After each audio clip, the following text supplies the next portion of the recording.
चलो मित्रों, आज આપણે નીકળ્યો તો આ બાજુ વિરમગામ તાલુકાનું વણી ગામ અને વણી ગામના તળાવમાં અમે એક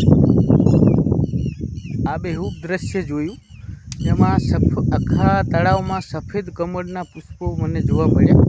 મને એમ થયું કે લાવો આપણા એક વિડીયો બનાવી અને આપણા ફેસબુક મિત્રોને થોડી જાણકારી આપી દઉં. તો જો આ એકદમ સફેદ કમળના ફૂલો છે. આ ફૂલ જુઓ, આ કમળનું ફૂલ અને આ દેખાય એ ડોડા દેખાય પેલા, તો એ ડોડાને એમાં કમળ કાંકડીના ફળ આવે. તો એ આપણે પૂજન માટે વપરાતા હોય. કેવો લાગે વિડીયો? લાઈક કરો, કમેન્ટ કરો.